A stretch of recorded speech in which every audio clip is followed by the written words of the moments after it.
Disclaimer: this is a fictional dramatization created for artistic, emotional, and educational storytelling purposes.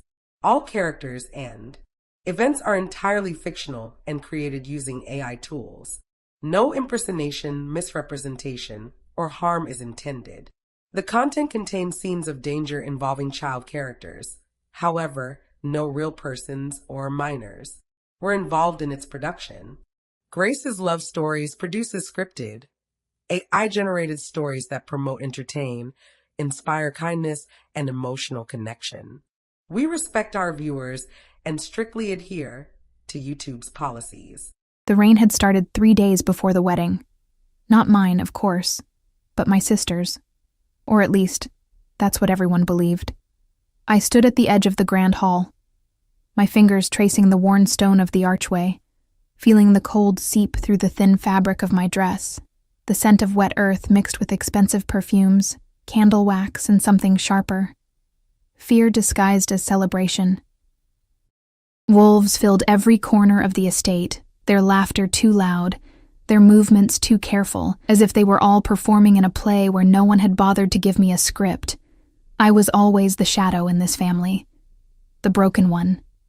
The Omega who couldn't shift properly, whose wolf was so weak that even the lowest-ranking pack members looked at me with pity, or worse, contempt.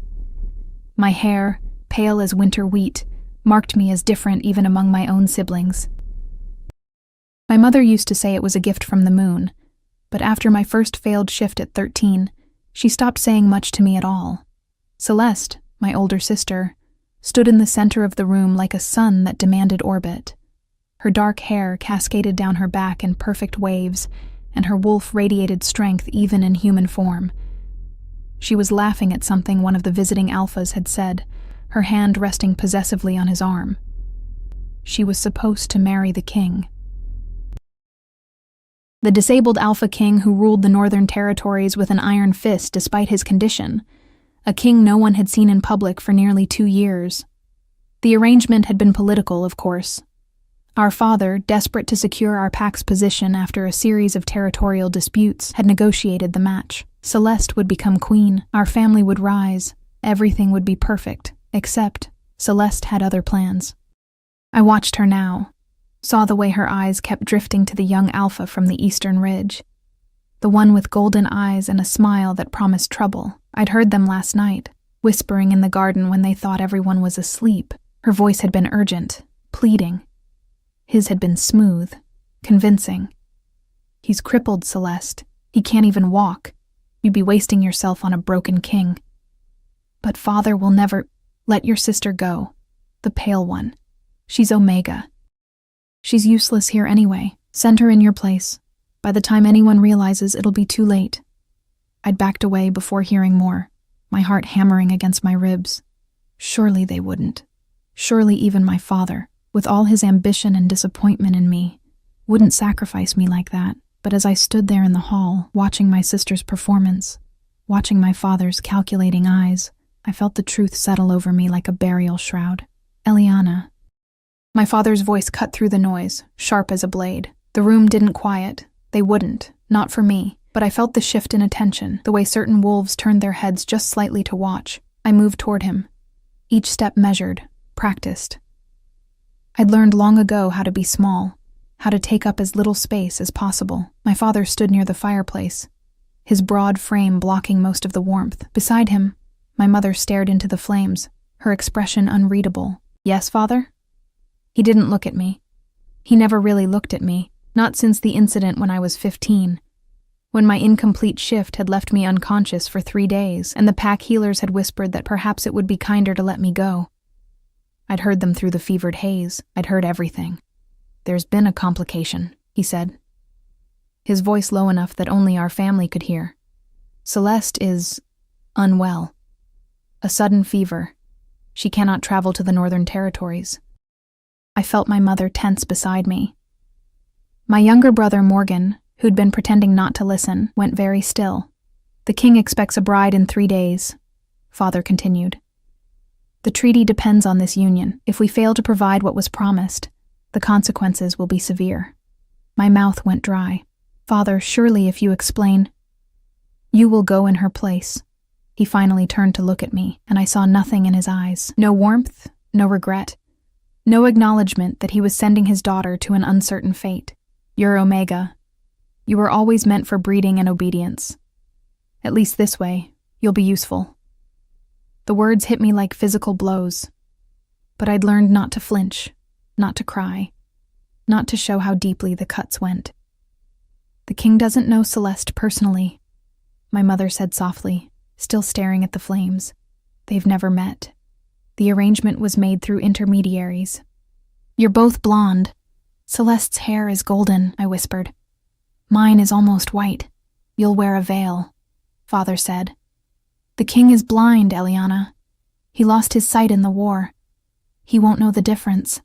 Blind." The word ricocheted through my mind. They'd said he was disabled, but no one had mentioned blindness. Suddenly, the rumors made more sense. The reason he'd disappeared from public life. The reason other packs spoke of him with a mixture of pity and fear. "He's also said to be difficult," my mother added, and I heard the warning in her tone. "Angry.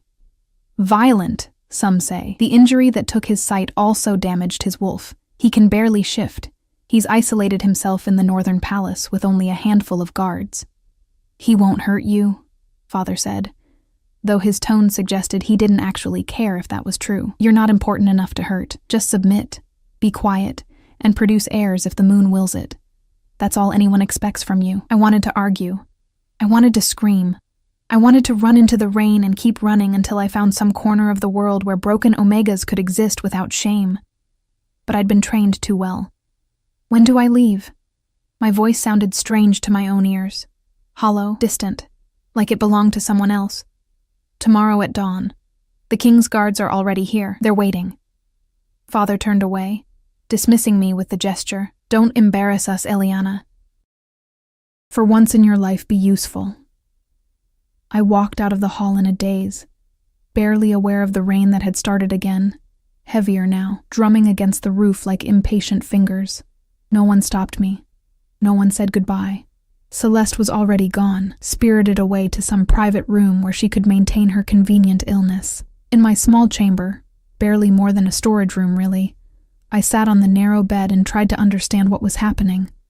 Tomorrow, I would be married to a king I'd never met, a disabled, blind, angry king who lived in isolation and, according to rumor, despised weakness above all things, and I was the weakest wolf in my pack.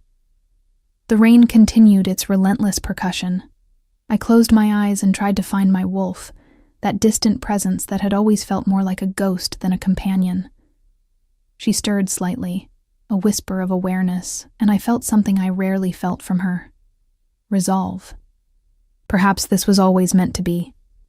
Perhaps broken things were meant to find each other. I didn't sleep that night. When dawn broke gray and cold, I dressed in the white gown they'd left for me, Celeste's wedding dress, taken in hastily to fit my smaller frame. The veil was thick, obscuring my face almost completely. I looked like a ghost. I felt like one. The king's guards were waiting in the courtyard. They were massive, silent men with eyes that revealed nothing. They didn't speak to me, didn't acknowledge me as anything more than cargo to be transported. The journey north would take 2 days by carriage. As we pulled away from the estate, I looked back once. I saw my father in the window, already turning away. I saw Morgan, my brother, lifting his hand in what might have been a wave or a farewell. I didn't see Celeste. The rain followed us north, and with each mile, I felt myself disappearing a little more. By the time we reached the northern palace, I wasn't sure there was anything left of me to break. The northern palace wasn't what I expected. I'd imagined something grand and imposing, all sharp towers and military precision.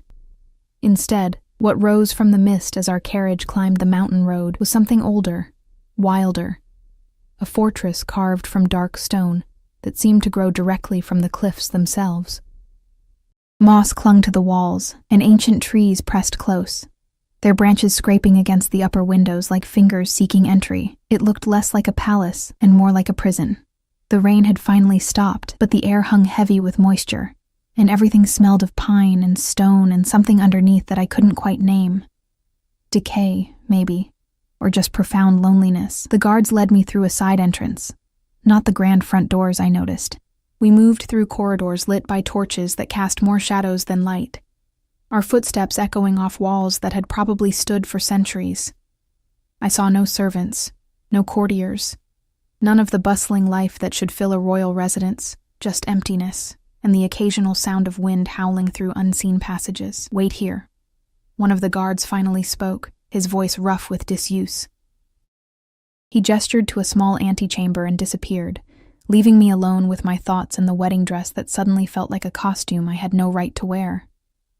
I stood there for what felt like hours, but was probably only minutes, my heart beating so hard I thought it might crack my ribs.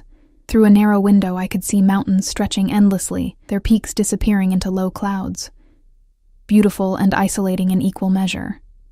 "So you came," the voice came from behind me, and I spun around, my breath catching. He stood in the doorway, tall, broader than any man I'd ever seen, with dark hair that fell past his shoulders, and a face that would have been handsome if not for the terrible scar that ran from his left temple down across his eye and cheek, disappearing beneath the collar of his shirt. But it was his eyes that stopped me. They were pale, almost colorless, and they stared past me, through me, focused on nothing. Blind. Truly blind. "Your Majesty." I managed a curtsy, though my legs shook. The veil still covered my face. I hadn't dared remove it. He moved into the room with surprising grace for someone who couldn't see, his hand trailing along the wall. He stopped a few feet away from me, his head tilted slightly as if listening. "They sent you alone? No family to witness the marriage?" His voice was cold, each word precisely cut. How very telling. They had matters to attend to. "The pack, don't lie to me." He moved closer, and I fought the instinct to step back. "I can hear your heartbeat. It's racing. You're terrified. And you're not her, are you?" My blood turned to ice. "I don't—" "Celeste Ashworth. Golden hair, strong wolf, promised to me as part of a treaty I didn't want." He reached out suddenly, and his hand found the edge of my veil. I froze as he carefully lifted it, his fingers gentle despite the hardness in his voice. "You're not her." The veil fell away, and I stood exposed before him, though his blind eyes couldn't actually see me. But somehow, I felt more naked under that sightless gaze than I ever had before. "No," I whispered, "I'm not."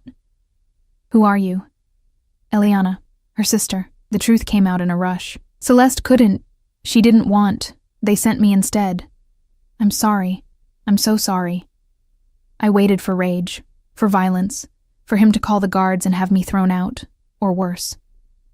Instead, he laughed. A sound so bitter and empty it made my chest ache. Of course they did. Send the broken Omega to the broken king. He turned away, moving to the window with that uncanny grace. "Did they tell you about me, Eliana? Did they warn you what kind of monster you were being sacrificed to? They said you were injured in the war, that you'd lost your sight. And my wolf." His hand clenched against the window frame. The injury severed something inside me. I can barely feel him anymore, can't shift, can't lead hunts or run with my pack. I'm an alpha in name only, a cripple playing at being king. The pain in his voice was so raw, it made me forget my own fear for a moment. I'd spent my whole life being called broken, being treated as less than, but I'd never heard someone speak about it with such savage honesty. "You're not a cripple," I said quietly. "You're still here, still ruling." He turned back toward me, and even though he couldn't see, I felt the weight of his attention. Pretty words from a girl who was discarded by her own family. "Tell me, Eliana, what's wrong with you that they'd send you to this fate instead of the sister they actually promised?" I could have lied, should have lied, but something about the darkness of this place, the honesty of his pain, made me tell the truth. My wolf is weak. I can barely shift, and when I do, it's incomplete. Painful. I'm Omega, but even by Omega standards, I'm defective. I wrapped my arms around myself. My father said I was useless. He said at least this way, I could serve some purpose. Silence stretched between us, filled only by the sound of wind against stone. "What's your name?" I asked. "Your real name, not your title." "Casimir." He said it slowly, as if he'd forgotten how it sounded. Though no one's called me that in years. It's always Your Majesty, or My Lord, or when they think I can't hear, the Broken King. Casimir, I repeated, testing the name. It felt old, powerful, like the stones of this palace. I'm supposed to marry you. Today, I think. They had a priest waiting. No. He cut me off. Not today. Not like this, with you dressed in your sister's gown, and both of us pretending this is anything other than what it is, a political transaction built on rejection and desperation. But the treaty can wait one more day. He moved toward the door, then paused. There are rooms prepared for you in the east wing. My chambers are in the west. You won't be disturbed. Tomorrow we'll formalize this farce. Tonight, at least, you can rest without the weight of obligation. Casimir, I started, but he was already gone, disappearing into the shadows of the corridor with that same fluid grace. I was shown to my rooms by a silent servant, an older woman with kind eyes who didn't speak, but made sure I had water and food and a fire burning in the hearth. The chambers were beautiful in a cold, unused way.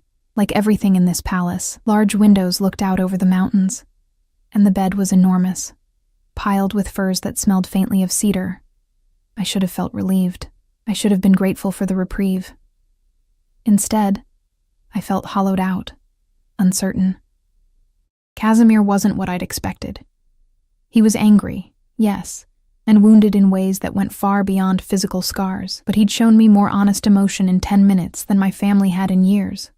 That night, I lay awake listening to the sounds of the palace, the creaking of old wood, the whisper of wind, and somewhere distant, the howl of a wolf. Just one, solitary and mournful, echoing off the mountains. I wondered if it was him, if his wolf was truly as lost as he claimed, or if it was just crying out from somewhere deep inside, unable to find its way back. The next day arrived gray and somber. The wedding ceremony was brief, conducted by a priest who looked uncomfortable, and 2 guards who served as witnesses. Casimir stood rigid throughout, his hand cold when it took mine for the binding ritual. I spoke my vows to a man who couldn't see me, who didn't want me, who was just as trapped as I was. When it was done, I was a queen, and I'd never felt more invisible. The days that followed developed a strange rhythm. I barely saw Casimir. He kept to his wing of the palace, conducting his duties through intermediaries.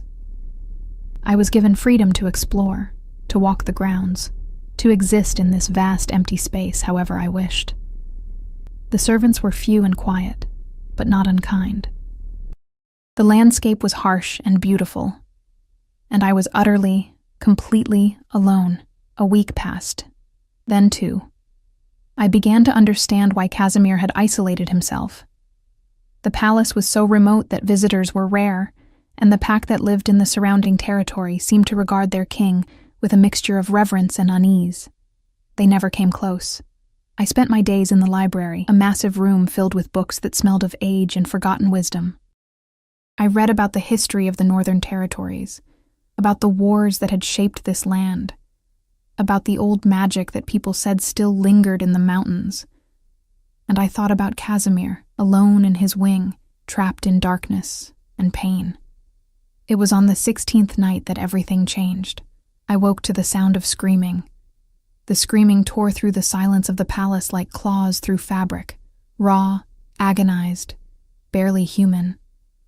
My heart lurched as I threw off the furs and ran barefoot into the corridor, my thin nightgown offering no protection against the cold stone beneath my feet. The sound came from the west wing, from Casimir's chambers. Guards rushed past me, their faces tight with something that looked like fear. I followed them, ignoring the voice in my head that said I had no place there, that I was just the unwanted bride, the replacement, the ghost haunting these halls. The doors to his chambers stood open, and the scene inside made me freeze. Casimir was on the floor, his body contorted in a position that should have been impossible. His shirt was torn, revealing skin that seemed to ripple and shift, as if something beneath was trying to break free. The guards kept their distance, their hands on their weapons, uncertain. The older one, I'd learned his name was Gregor, looked stricken. "It's the wolf," he said when he saw me. "It happens sometimes. The injury." Something gets triggered, and his wolf tries to emerge, but it can't complete the shift. It's been worse since... Another scream cut him off. Casimir's back arched, and I saw the agony written in every line of his body. His blind eyes were open, but seeing nothing. Lost in some internal hell. "What do you do?" I asked, my voice steadier than I felt. "When this happens, what helps?" "Nothing helps." Gregor's voice was heavy with resignation. "We wait. Eventually it passes. Sometimes it takes hours. We keep him from hurting himself or others. That's all we can do." I watched Casimir writhe on the floor, watched the guards standing helpless around him like mourners at a funeral, and something inside me cracked open. I knew that pain, not the physical agony of a broken shift. Mine had never been violent like this. But the deeper wound of having your wolf betray you, of being trapped between two forms and belonging fully to neither. "Leave us," I said quietly. Gregor turned to me, his expression uncertain. "My lady, it's not safe." I said, "Leave." I met his eyes, and maybe he saw something there that surprised him, because after a moment, he nodded and gestured for the other guards to follow. The door closed behind them with a heavy thud, and suddenly it was just me and Casimir, and the sound of his labored breathing. I approached slowly, carefully, the way I'd learned to approach frightened animals. "Casimir, can you hear me?" A growl was my only answer. Low, threatening, more wolf than man. I knelt beside him, close enough that I could feel the heat radiating from his skin. His muscles were locked, trembling with the effort of a transformation that wouldn't come. I'd read about this in one of the library books. A rare condition where the neural pathways between human and wolf were damaged, leaving the victim trapped in an endless, agonizing limbo. "I know you're in pain," I said softly. "I know your wolf is trying to break free and can't find the way. I understand that more than you think." His breathing hitched slightly, and I took it as a sign he could hear me beneath the chaos. I did something then that I'd never done willingly before. I reached for my own wolf, that weak, fractured presence I'd spent years trying to ignore. She stirred reluctantly, fragile as glass, but she came, and I let her rise to the surface just enough that my eyes shifted. Not a full transformation, just enough that Casimir might sense what I was doing. "My wolf is broken too," I whispered. "She's always been incomplete. When I try to shift, it feels like being torn apart from the inside, like my body and my wolf are speaking different languages, and neither can understand the other." I placed my hand gently on his shoulder, feeling the tremors running through him. "But she's still there. She's still mine, and your wolf is still yours, Casimir. He's just... lost." I began to hum, a melody I didn't consciously remember learning, something that felt ancient and instinctive. My mother had hummed it once, long ago, before I became a disappointment. It was a song for calming restless wolves, for soothing the beast when it became too wild. Slowly, almost imperceptibly, Casimir's breathing began to even out. The violent tremors became shudders, then shivers. His body gradually relaxed, the terrible tension draining away like water. I kept humming, kept my hand on his shoulder, and reached deeper for my own wolf. She was so weak, so tentative, but she responded to my call. And then I felt something extraordinary. Casimir's wolf, that wounded, raging presence I could sense beneath his skin, turned toward mine like a drowning man reaching for a rope. Our wolves touched. Not physically, but in that space where spirit and instinct lived. His was massive, powerful, but fractured and in such pain. Mine was small, incomplete, barely there. But she wasn't afraid. She reached toward his wolf with something like recognition, like greeting an old friend who'd been gone too long. And in that moment of connection, something shifted. Casimir gasped, and his body finally went still. His breathing slowed to normal. The rippling beneath his skin ceased. He lay there on the cold floor, exhausted but calm, and I felt his wolf retreat, not back into the chaos, but into something closer to rest. I kept my hand on his shoulder, kept humming quietly, until I was sure the crisis had passed. "Eliana?" His voice was hoarse, broken. "What did you do?" "I don't know," I admitted. I couldn't watch you suffer alone." He pushed himself into a sitting position slowly, every movement careful. His blind eyes turned toward me, and even without sight, I felt the intensity of his focus. "You called your wolf." "I felt her." "Yes. They told me you couldn't shift properly, that you were defective." "I am." I pulled my hand back, suddenly self-conscious. "My wolf is weak. She's barely there most of the time, but she's still mine, and tonight she wanted to help." Casimir was quiet for a long moment, his chest still rising and falling with deep breaths. No one's been able to calm an episode before. No one's even tried. They just wait for it to end. "That must be lonely," I said softly. He laughed, but it wasn't bitter this time, just tired. "You understand loneliness, don't you? That's why they sent you, because you know what it's like to be set aside, to be the one no one wants to deal with." "Yes." There was no point in denying it. Your wolf spoke to mine. He reached out, his hand searching until it found my arm. His touch was gentle, questioning. "How?" "She's Omega. Weak, you said. My wolf is Alpha, or was, before the injury. He shouldn't have responded to her. Maybe he did because she understands him." I covered his hand with mine without thinking. Maybe strength isn't what he needs right now. We sat there on the floor together, two broken people with fractured wolves, and for the first time since arriving at this cold palace, I didn't feel invisible. "Stay," Casimir said suddenly. "Just for tonight. Not..." He stopped, seeming to struggle with the words. "Not as a wife, just as... I don't want to be alone if it happens again." "I'll stay," I promised. I helped him to his bed, massive and piled with furs like mine, and sat in the chair beside it, but he reached out, his hand finding mine in the darkness. "Tell me about your wolf," he said. "Tell me when you first knew she was different." And so I did. I told him about my first shift at 13, how it had only been partial, how my bones had cracked and reformed wrong, and I'd screamed until I passed out. I told him about the healers who'd said I might not survive, about waking up to my mother's tears and my father's disappointment. I told him about years of trying and failing, of being Omega in a world that already saw Omegas as lesser, and being defective even by those standards. He listened without interrupting, his thumb tracing small circles on the back of my hand. When I finished, he was quiet for a long time. Then, "I was in the southern campaigns when it happened. We were ambushed by rogues, exiled wolves with nothing to lose. One of them had a cursed blade, something forged with dark magic. It caught me across the face and down through my shoulder." His hand moved to the scar unconsciously. I felt my wolf scream and then... silence. Not death, but something worse. Like he was still there, but trapped behind a wall I couldn't break through. The healers saved my life but couldn't restore my sight or my connection to my wolf. "I'm sorry," I whispered.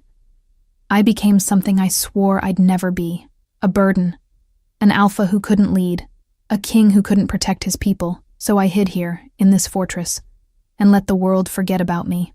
He turned his head toward me, until tonight, when a broken Omega reminded me that I wasn't completely alone. Something warm bloomed in my chest.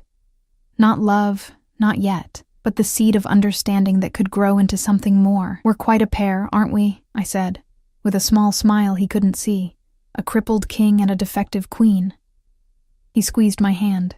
"They must be laughing about us back in your father's pack." "Probably," I admitted. "But they're not here. We are." As dawn began to lighten the sky outside his windows, painting the mountains in shades of gold and rose, Casimir finally fell into a peaceful sleep, his hand still holding mine, and I realized that for the first time in my life, I felt like I belonged somewhere. Even if that somewhere was a cold palace with a broken king and a future as uncertain as morning mist. Bloco 4. The weeks that followed that night changed everything in ways I hadn't anticipated. Casimir and I developed a routine that felt less like a political arrangement and more like two people learning to exist in the same space without pretense.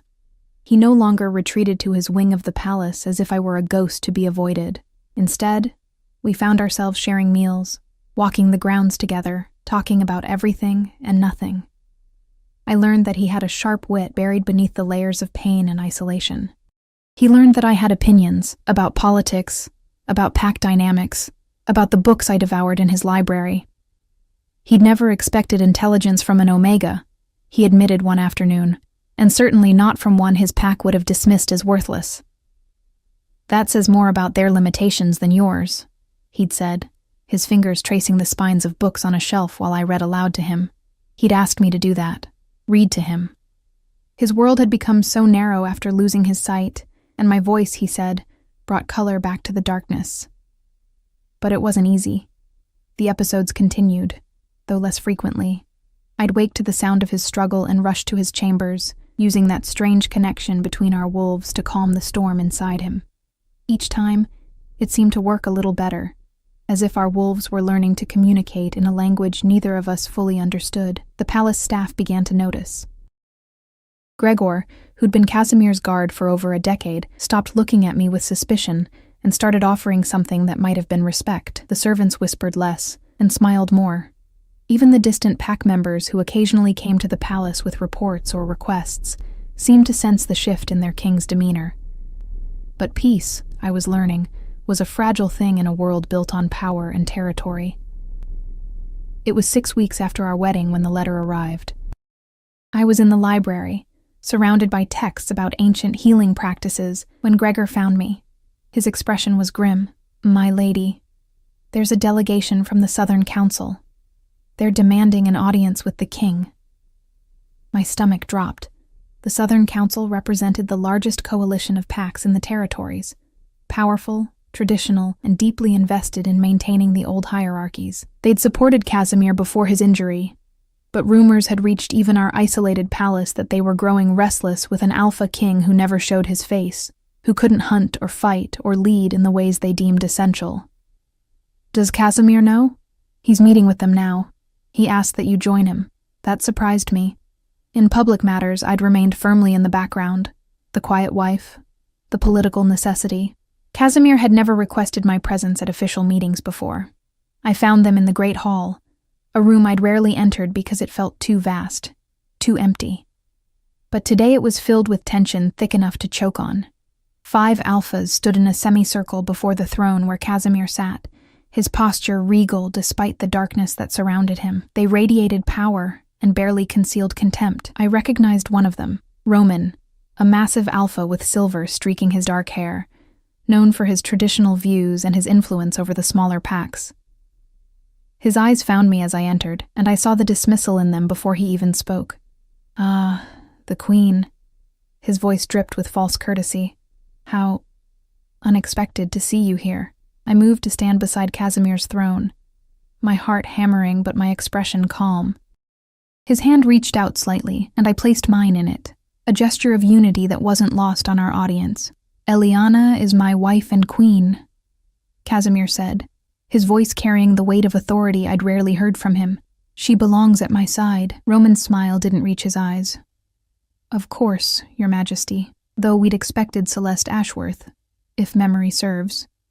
Your queen seems different than the one promised. Circumstances changed," Casimir replied smoothly. "But that's not why you're here, is it, Roman? You didn't travel 3 days in winter weather to question my choice of bride." The alpha's expression hardened. "No. We came because the council has concerns. You've been isolated for 2 years, Your Majesty. You don't attend gatherings. You don't lead hunts. You don't show yourself to your people. There are rumors that your injury has left you unable to fulfill your duties as Alpha King." The words hung in the air like a thrown gauntlet. "I rule the Northern Territories as I always have," Casimir said, his voice dangerously quiet. "The fact that I do so from my palace rather than a hunting ground doesn't diminish my authority." "Authority comes from strength," another alpha spoke up, younger, with ambitious eyes. "An alpha who can't shift, who can't see, who hides behind stone walls, that's not strength, that's weakness. And weakness invites challenge." I felt Casimir's hand tighten around mine, felt the tension radiating through him. This was what he'd feared, what he'd isolated himself to avoid. They were questioning his right to rule, circling like predators around wounded prey. "You think I'm weak?" Casimir's voice was ice. "You're welcome to challenge me, Garrett. Though I wonder if you have the spine to face a king in his own hall." Garrett paled slightly, but held his ground. "I'm not here to challenge, Your Majesty. I'm here as part of a delegation expressing the Council's concerns. We want what's best for all packs, and a king who can't lead." "Can't lead?" The words burst from me before I could stop them. Every eye in the room turned to me, and I felt Casimir's surprise. But I'd spent 6 weeks watching this man struggle against pain and isolation, watching him rule with intelligence and fairness despite his limitations, and I couldn't stay silent. "My husband rules the most stable territories in the region. While you've had border disputes and internal conflicts, the northern territories have maintained peace. He's negotiated treaties, managed resources, and protected his people, all without needing to prove himself through displays of dominance." "You're Omega," Roman said, his voice laced with condescension. "You don't understand the nature of alpha leadership." "I understand that true leadership isn't about physical prowess alone," I shot back, surprising myself with the steel in my voice. "If it were, then every strong alpha would make a good king. But they don't. Some of the most powerful wolves I've known were the worst leaders, all dominance and no wisdom." "Careful, little Omega." Roman's eyes narrowed. "You speak boldly for someone who was sent here as a replacement, a second choice deemed too defective for her own pack." The words struck like a physical blow, but I didn't flinch. "Yes, I was rejected by my pack. Yes, I'm defective by traditional standards. But I've learned something in my time here that perhaps the Council hasn't. Weakness and strength aren't always what they appear to be. The king's injury hasn't diminished his ability to rule. If anything, it's given him perspective that other alphas lack." "Perspective doesn't hold territory," Garrett sneered. "Perspective doesn't defend against enemies." "What happens when the rogues attack? When rivals see an opening? A blind king with a broken wolf isn't going to inspire fear or loyalty. Then they're fools." I felt my wolf stir, that weak, fractured presence responding to my emotion. Fear and loyalty aren't the same thing. You can rule through fear, but it won't last. My husband rules through intelligence and fairness, and that's worth more than any show of force. "Pretty words," Roman said, "but the Council requires proof. We need to see that our king is still capable. You need to leave." Casimir stood, and even blind, even without being able to shift, he radiated such authority that the alphas actually took a step back. "You've delivered your message. You've expressed your concerns. Now I'll give you my response. I am king. I will continue to be king, and if the Council has a problem with that, they're welcome to bring a formal challenge, but they should know that I won't face them alone." His hand squeezed mine, and I understood what he meant. Whatever came, we'd face it together.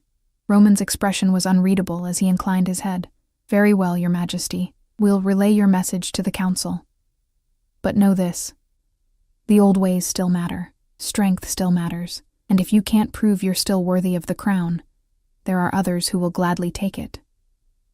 They left in a rustle of expensive clothes and barely contained aggression. When the doors closed behind them, Casimir sank back onto the throne, his face drawn.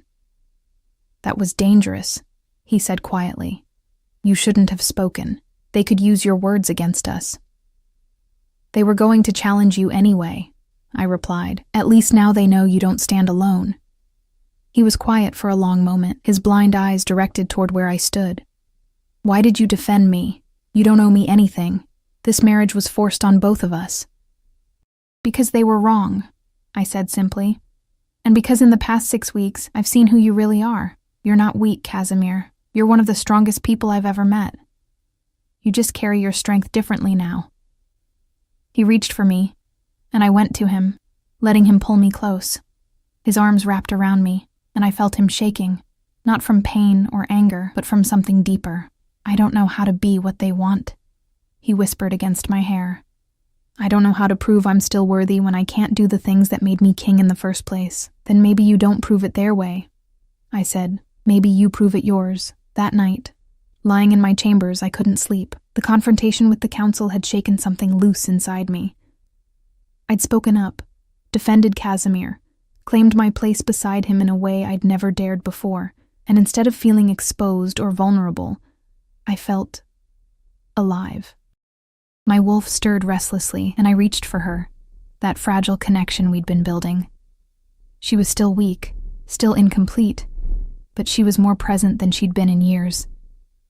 As if being here, being needed, had awakened something in both of us. I heard it then, the sound of footsteps in the corridor outside my room. Heavy, uncertain. A knock at my door, soft and hesitant. Eliana? Casimir's voice. I'm sorry, I shouldn't disturb you, but... I opened the door before he could finish. He stood there in loose sleeping clothes, his hair disheveled, looking more vulnerable than I'd ever seen him. Another episode? I asked gently. No, He ran a hand through his hair. I couldn't stop thinking about what you said today. About strength. About proving myself. And I realized something. What? That for 2 years I've been hiding. Not just from the council or from my responsibilities, but from myself. From the fear that without my sight and without my wolf, I'm nothing. That I have no value.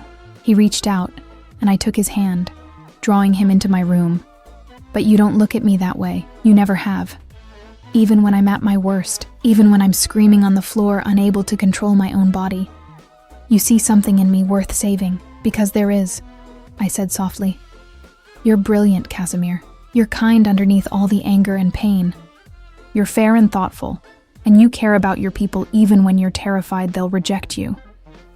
They will reject me, he said. The council won't give up. They'll find a way to force a challenge, and when they do, I'll fail. I can't fight like this. I can't shift. I'll lose everything. Not everything. I stepped closer, close enough that I could feel the warmth of him. You'll still have me, for whatever that's worth. His hand came up to cup my face, his thumb tracing my cheek with careful gentleness. It's worth more than you know, he whispered. You're the first person in years who's made me feel like I might be more than my injuries, like I might still have something to offer. You have everything to offer, I said. You just need to remember that you're not alone anymore.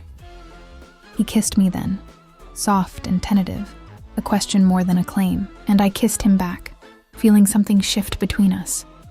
Something that went beyond political arrangement or shared trauma. This was choice. This was connection. This was two broken people deciding that maybe, together, they could be whole. When we finally pulled apart, his forehead rested against mine, and I felt his breath steady and calm. Stay with me tonight? He asked. Not in my rooms, but here. Let me just be close to someone who doesn't fear me or pity me. I'm not going anywhere, I promised. We lay together in my bed, his arms around me, and I felt safer than I had in years. Outside, winter wind howled against the palace walls, but inside, we'd found warmth. The council's threat still loomed. The future was uncertain, but for the first time, I believed we might face it and survive. Together. The challenge came 3 weeks later, delivered on parchment sealed with the council's mark. Roman himself would face Casimir in formal combat, a fight to establish dominance and the right to rule the northern territories. It was exactly what we'd feared, dressed up in the language of tradition and honor. They've set the date for the next full moon, Casimir said, his voice carefully neutral as Gregor read the letter aloud. We were in his study, the fire crackling in the hearth doing nothing to warm the cold dread settling in my bones. 2 weeks. They want it public, witnessed by representatives from every major pack. It's a trap, Gregor said bluntly. Roman knows you can't shift. He's choosing combat because it's the one challenge you can't meet on equal terms. Then I'll meet it on unequal terms.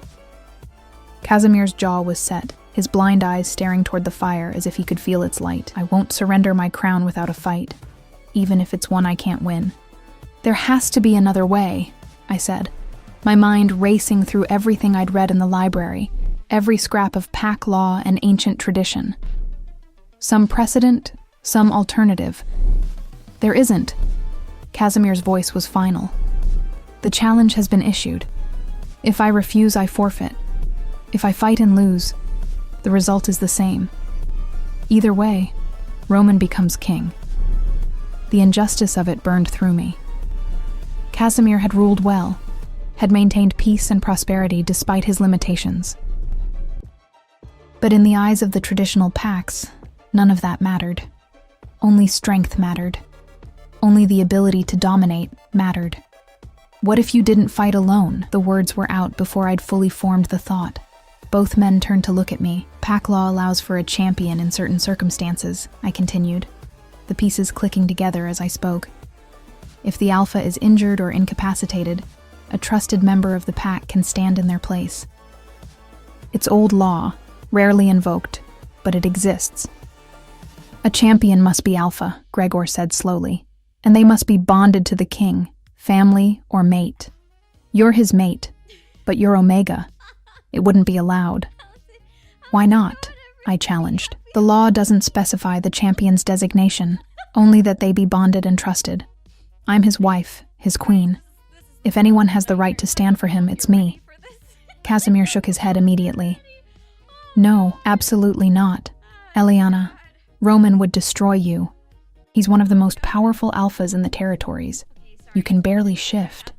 It would be a massacre. I finished quietly. I know, but it would also buy us time. Time to find another solution. Time to rally support. Time to watch you suffer for my failures. His voice cracked. I won't do that. I won't sacrifice you to prolong the inevitable. I moved to kneel before him, taking his hands in mine. Listen to me. These past weeks with you have been the first time in my life I've felt like I mattered. Like I had purpose beyond being someone's disappointment. You gave me that, Casimir. You saw value in me when no one else did. Let me return the favor. By getting yourself hurt? By letting Roman humiliate you in front of every pack in the region? By showing them that strength comes in forms they don't recognize, I said. By proving that an Omega can stand before an Alpha and not break. Maybe I'll lose. Probably I'll lose. But at least I'll have tried. At least I'll have fought for something that matters. The silence stretched between us, heavy with impossible choices. Finally, Gregor spoke. There might be a way. A slim chance, but he hesitated, looking between us. The library has texts on ancient bonding rituals, true mate bonds, not just political marriages. If you and the king were to complete a full bond, wolf to wolf, soul to soul, it might strengthen you both. I've heard stories of mates sharing power, of weaker wolves drawing on their bonded partner's strength. Those are legends, Casimir said. But I heard the hope threading through his skepticism. Maybe, Gregor acknowledged, but we're already dealing with the impossible. What's one more legend? The next 2 weeks became a desperate race against time. I buried myself in the library's oldest texts, searching for anything about true mate bonds and how they were formed. What I found was both beautiful and terrifying. Accounts of wolves who'd bonded so completely that they could feel each other's emotions, share strength, even communicate without words. But the ritual required something I wasn't sure we had: absolute trust and vulnerability from both partners. Casimir was willing to try, more than willing. Desperate, actually, though he tried to hide it.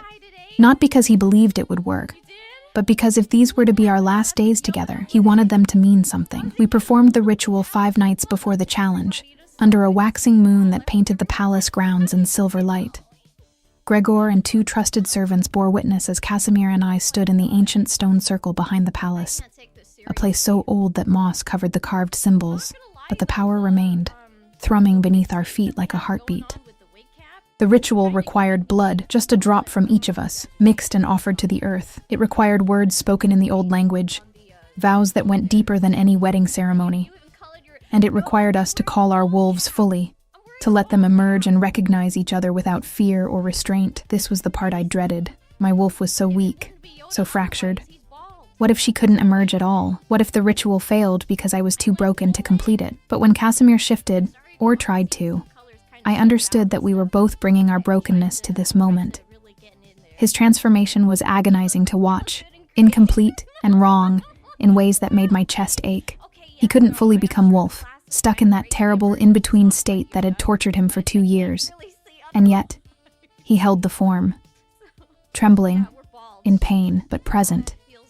I reached for my wolf, expecting the usual resistance, the feeling of trying to grasp smoke, but she came to me differently this time. Not with the violent force of a full shift, but with a gentle unfurling, like wings stretching after a long sleep. My bones didn't break and reform.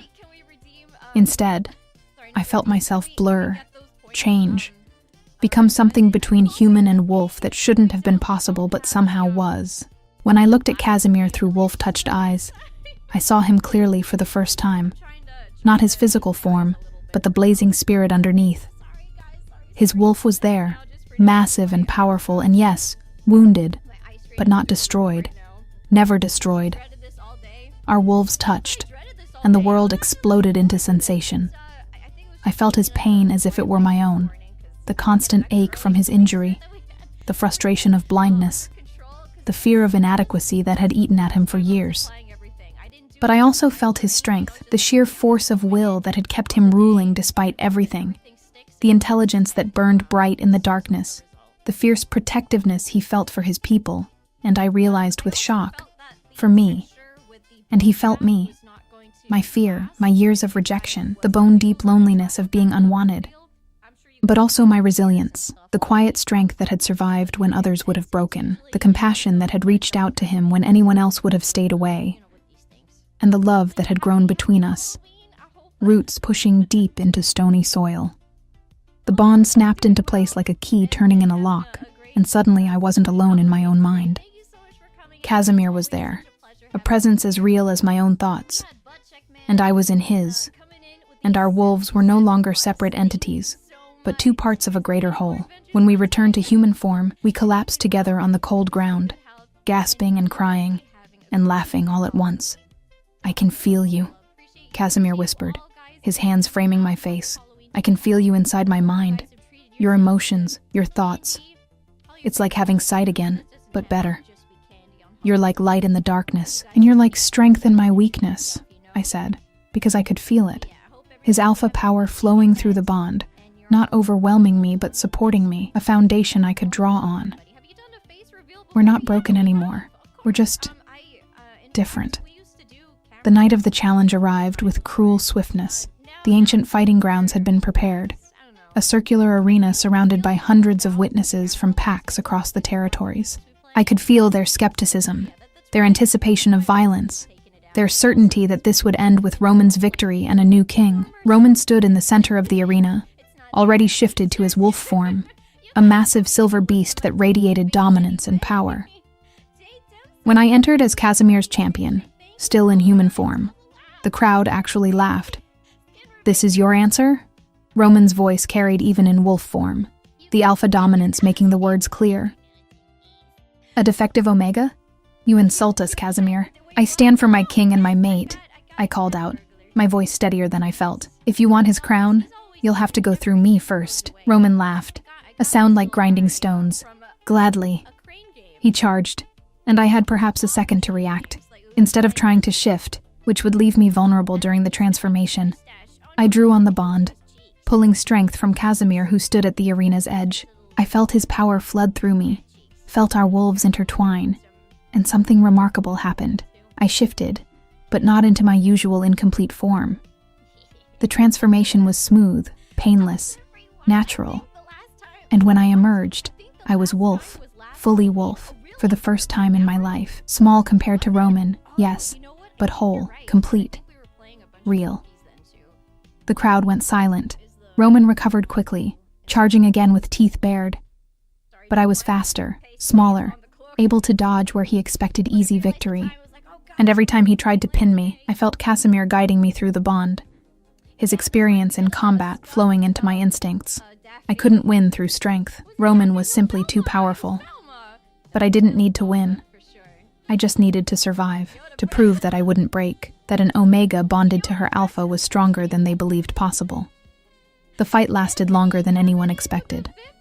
I was bleeding from a dozen wounds, exhausted beyond measure, but I stayed on my feet.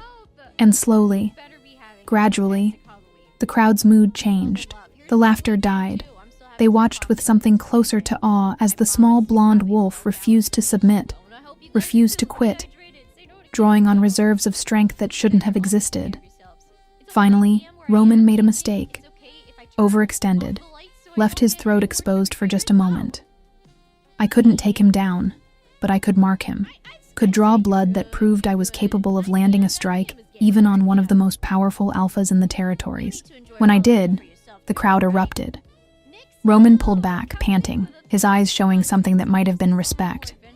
"Enough," he said. "You've proven your point, little Omega. You've got more spine than most alphas I've fought."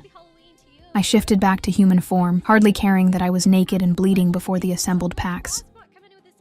Casimir was there immediately, wrapping me in a cloak, his hands checking my injuries with frantic care, even though I could feel through the bond that none of them were serious. "You're insane," he whispered. "Brave and brilliant, and completely insane." "I learned from the best," I said, swaying against him. Roman shifted back to human form as well, his expression unreadable. "The challenge stands," he said. "I still question whether a blind king can rule effectively, but your queen has proven something today. That loyalty and bond can create strength where none existed before. That's worthy of respect." He turned to address the crowd. "I withdraw my challenge, not because I couldn't win, but because I've seen something here that matters more than brute strength. This king has a mate who would face impossible odds for him. That says more about his worthiness to rule than any hunt or battle could." The crowd erupted in shocked murmurs, but Roman's word was law. The challenge was over.